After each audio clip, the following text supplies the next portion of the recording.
লেখাপড়া করতে পারবো, পরিবারের কল্যাণের জন্য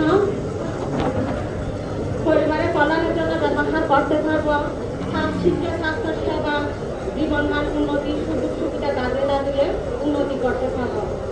ফ্যামিলি কার্ড তো হইলে আমি পরিবার তো বেশি ভালো হবে এবং আমরা চাই যদি ফ্যামিলি কার্ডগুলো আমরা ঝরে পড়া মারা পাই, গরিব দরিদ্রের পরিবারের মারা যদি পাই, তখন আমাদের একটা সন্তানকে আমরা অন্ততপক্ষে লেখাপড়া করাতে পারবো, চিকিৎসা খরচ দিতে পারবো, পারিবারিকভাবে আমরা সহায়তা করতে পারবো।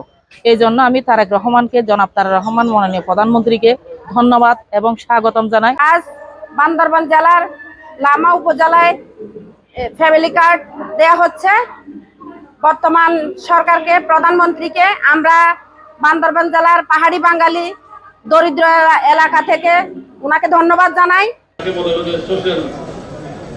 আমরা যদি সোশ্যাল লাইবিলিটির কারণে সাংবিধানিক বাধ্যবাধকতা আছে দেশের জনগণের উপর, এই যে খাদ্যের নিরাপত্তা, সম্মানিত সভাপতি তথা জেলা প্রশাসক বান্দরবান পার্বত্য জেলা, বিশেষ অতিথি হিসেবে উপস্থিত আছেন আমাদের প্রিয়জন মুরব্বী থাকবেন। আমি মনে করি ভবিষ্যতে আমরা কিন্তু যদিও দরিদ্র পীড়িত অঞ্চল সে ফ্যামিলি কার্ড হাতে তুলে দেওয়ার জন্য